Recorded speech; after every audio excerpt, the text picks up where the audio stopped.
Good afternoon.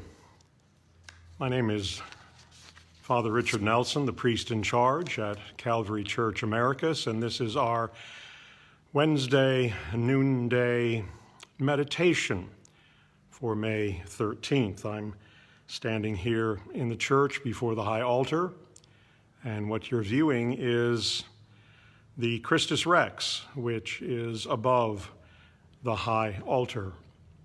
I've been taken with this image since I first laid eyes upon it, almost, I guess, a year and a half ago in December of 2018 when I came to interview to be an interim here at Calvary. It is a wonderful symbol of our faith, and it's one that has captivated me since I first laid eyes on it. The cross was not a standard symbol for Christians for the first 400 years of the church's existence, likely because it was simply too graphic. Crucifixion was still a standard form of execution for sedition and treason in the Roman Empire. Indeed, the earliest depictions of Jesus depict him as the Good Shepherd, often with a lamb on his shoulders. Also, there are early depictions of Jesus gathered with the disciples at the Last Supper. After the so-called Peace of Constantine in the early 4th century, crosses without a corpus, that is, without a body, were more and more prevalent in Christian churches, Christian iconography, but without ornamentation, without a body. In 692 AD, at the Council of Constantinople, the assembled bishops ordered that crosses should show Jesus as a human being rather than only ornamented crosses. However, the earliest representations show Jesus as a fully vested priest or king standing in front of the cross with eyes open, head erect, showing no signs of torture and death. In the West, this kind of cross came to be known as a Christus Rex, which is Latin for Christ the King. What we call a crucifix, Christ depicted in agony or dead on the cross with overt images of torture, developed beginning in the 12th century. Many Episcopalians are familiar with the Christus Rex. That is what our cross is. However, it is a unique example. As with all Christus Rexes, the figure of Jesus is represented as a priest or a king vested for that office. And you can see with our Christus Rex, there is a crown upon his head and priestly vestments that he is wearing. But our Christus Rex is a unique example. First, a Christus Rex is usually without other human figures. Yet here we have also depicted Mary and Joseph.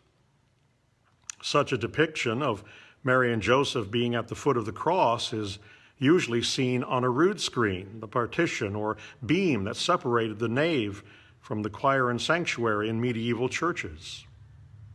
However, rood screens almost always have a crucifix, not a Christus Rex. The obvious intention of a traditional rood screen is to remind worshipers of Jesus' sacrifice on the cross. Like our cross, Mary and John gaze up at Jesus. This is an encouragement for us to also gaze upon him. The other unique feature of our cross at Calvary is, of course, the tree. The cross is literally growing up out of the tree. This points us to three important biblical references. First is the tree of the knowledge of good and evil in Genesis chapter 3. As you remember, In the story, God forbade the primordial couple from eating of its fruit, but they did so, and God banished them from the Garden of Eden. This has been referred to as the fall. Next is the tree of execution. In Acts chapters 5, 10, and 13, in Galatians chapter 3, and in 1 Peter chapter 2, the cross is referred to as a tree. No doubt the authors having in mind Genesis chapter 3. The third reference is in the 22nd chapter of the Revelation to John. Here appears the tree of life with this description. On either side of the river is the tree of life with its 12 kinds of fruit, producing its fruit each month, and the leaves of the tree are for the healing of the nations. All crosses make theological statements, whether the cross is bare or a crucifix or a Christus Rex. What truth does our Christus Rex reveal with its many, many symbols, all joined together?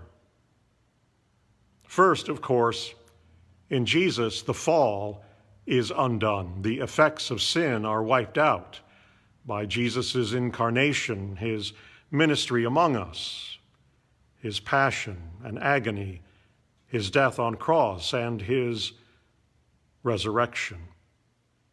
The fall is undone. Second, we, like Mary and Joseph, are to stand at the foot of the cross and gaze upon him in wonder and adoration. Thirdly, the whole sweep of salvation history is revealed in Jesus. He is truly the Alpha and Omega. By him and in him all things were made, and in him all things hold together. Jesus is perfect humanity, meaning that Jesus is not just sinless, but Jesus is what we are intended to be and will be in him. Jesus is for the healing of the nations, of all that is, was, and ever shall be. And Jesus is not a victim. Jesus reigns from the cross as King, as High Priest, as Savior of the world. Every time I come into this blessed space, I look up at our Christus Rex here at Calvary and am amazed and touched in my heart and in my mind and in my soul. A depiction of Christ our King crucified for us and for our salvation, fulfilling the tree of life, having hung on the tree of death, and being the tree of life for the healing of all nations. We are so blessed at Calvary to have this depiction of our faith. And I know, and one of the things I miss on Sunday mornings when I distribute communion is watching the eyes of the faithful looking up at our crucified and risen Lord, Christ, our King and Savior. Be safe, be healthy, be happy. God bless you all.